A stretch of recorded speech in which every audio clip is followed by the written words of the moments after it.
कि भाई बहन मायावती जी ने उन शिक्षकों की भी सुध ली। आप देखो दूसरी पार्टी के भी तो लोग हैं भाई। अगर मैं उत्तर प्रदेश की बात करूं, उत्तर प्रदेश में समाजवादी पार्टी है, मुख्य विपक्षी दल है, क्या उनको बीएलओ की याद नहीं आती? इसके बाद आप कांग्रेस की बात करो, क्या कांग्रेस को बीएलओ की याद नहीं आनी चाहिए? इसके बाद और मैं तो कह रहा, क्या इन भारतीय जनता पार्टी के जितने नेता है, क्या इनकी अंतरात्मा नहीं जागती? क्या वे बीएलओ इनके समर्थक नहीं हो सकते? तो कहीं ना कहीं अगर बहन मायावती जी ने आज बीएलओ को लेकर कहीं ना कहीं शिक्षक हित में जो आवाज उठाई है भाई, उसके लिए शिक्षक नेता होने के नाते मैं बहन मायावती जी का दिल से धन्यवाद अदा करता हूं। और एक बात और बता दूं समाज के तमाम साथियों को कि प्रोफेसर कुलदीप मलिक कुछ ऐसे शिक्षकों के घर भी गए हैं जिनकी जीवन लीला समाप्त हो गई और कोई भारतीय जनता पार्टी के नेता, कोई समाजवादी पार्टी के नेता, कोई कांग्रेस के नेता वहां पर नहीं पहुंचे। कुलदीप मलिक जी आपको बताएंगे कि उनके परिवार का क्या हाल था और भाजपा, कांग्रेस, सपा ने इन शिक्षकों को कैसे छलने ठगने का काम शुरू कर रखा है। नहीं बिल्कुल श्रीमान जी, आपने बिल्कुल सही बात कही। देखिए, आपने इंट्रोडक्शन में ये बताया था कि भाई मैं चुनाव लड़ने की तैयारी कर रहा, उससे आगे और इस सेंटेंस को मॉडिफाई करते हुए मैं ये भी बता रहा कि एमएलसी शिक्षक वर्ग में 5 साल पहले मैं चुनाव लड़ भी चुका। अच्छा। और जब मैं चुनाव लड़ा तब मैं मेरा सहारनपुर मंडल में ताबड़तोड़ घूमा, मेरे विचार लोगों के बीच में गए। तब मैं शिक्षा क्षेत्र में जो काम करने वाले लोग हैं, चाहे वो शिक्षक हो चाहे वो प्रबंधक हो, मैंने उनके दर्द को। सत श्री अकाल, आदाब, मेरा नाम है शादाब और हमारे समाज के तमाम क्रांतिकारी, तमाम योद्धाओं को क्रांतिकारी जय भीम। उसके बाद मैं आपको रूबरू कराने वाला हूं प्रोफेसर कुलदीप मलिक से। मूंछों वाले प्रोफेसर के नाम से जाने जाते हैं। मूंछों वाले आपने एक नेता देखे होंगे बहुजन समाज के, लेकिन ये प्रोफेसर भी मूंछों वाले हैं। तो इनसे आज बहुत सारी चर्चा होगी, बहुत सारी बातें होंगी, क्योंकि शिक्षक नेता भी हैं। एमएलसी का चुनाव लड़ने की भी तैयारी चल रही है। अब इनसे पूछते हैं कि आखिर बसपा सुप्रीमो बहन मायावती ने कहा है कि एसआईआर को लेकर के समय सीमा भी बढ़नी चाहिए और मतदाता सूचियों पर नजर रखी जानी चाहिए। बहुत कुछ कहा है।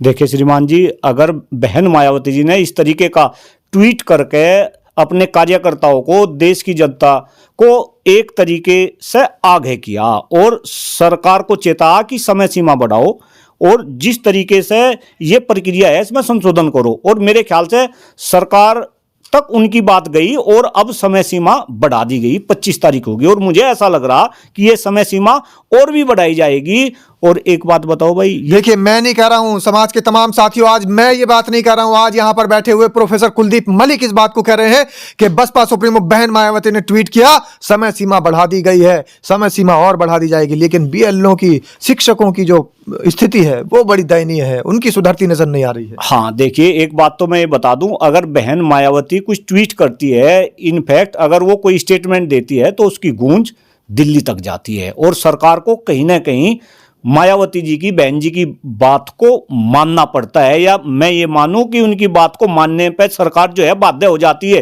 क्योंकि भाई उनको भी पता बिल्कुल कितना दम है, कितना दम है।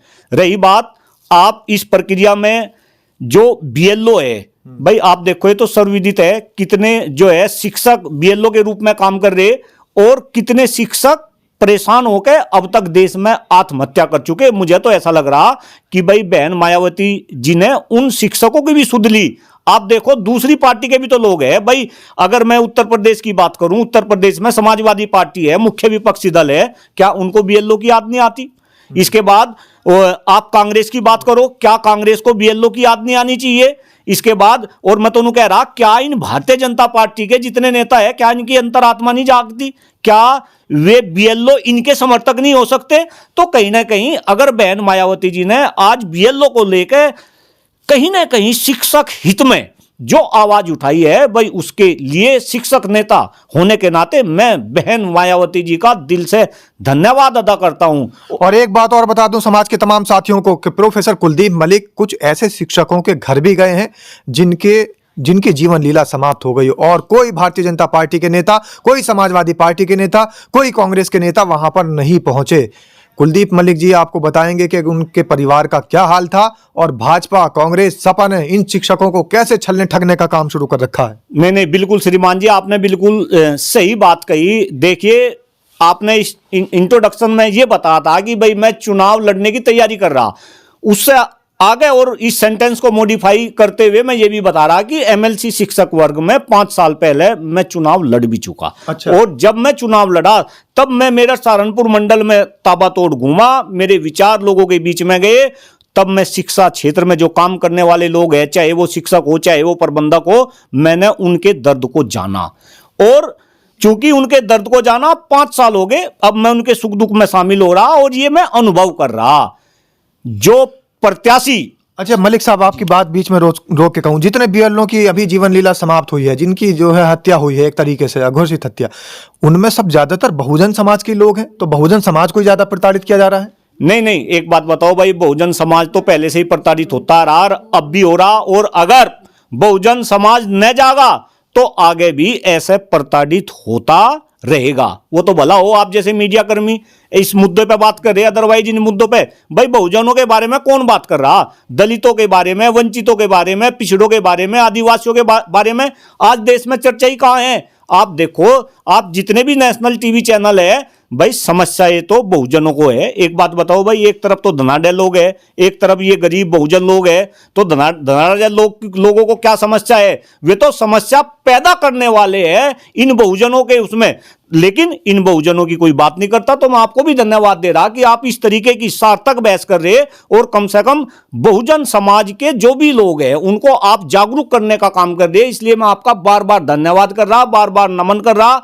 बहन मायावती जी को भी मैं अपना धन्यवाद दे रहा कि इस तरीके से बहुजन समाज की वो आवाज उठा रही। प्रोफेसर साहब, जब आप गए बहुजन समाज के शिक्षकों के घर में, जो बेचारे उनकी जो है जीवन लीला खत्म हो गई, तो आपको कैसा लगा? क्या भाजपा के नेता सुध ले रहे थे? कांग्रेस के कुछ लोग गए थे वहां? सपा के लोग वहां गए थे क्या? भाई श्रीमान जी, मैं एक घटना मुझे याद आ रही, मुजफ्फरनगर के अंदर जट मुजेड़ा एक गांव है, वहां पे आदर्श इंटर कॉलेज है, और वहां पे एक शिक्षक भाई जिनका नाम संदीप कश्यप था जी, वो चले गए। अच्छा। इसके बाद मैंने उनके प्रधानाचार्य से पूछा कि भाई उनकी आर्थिक हालात क्या है, तो प्रधानाचार्य जी ने मुझे बताया जी आर्थिक हालात ऐसे है कि उनके घर में एक गाय और उनकी माताजी, उनकी पत्नी और 2 बच्चे, 7 दिन से उस गाय ने खाना नहीं खाया था। तब वो प्रिंसिपल साहब को पता चला, वे चारा गाय को जो है डाल के आए। फिर हमें पता चला, हम उनके घर गए, फिर हमने कलेक्टिवली इकट्ठा करके सामूहिक राशि कुछ उनको दी।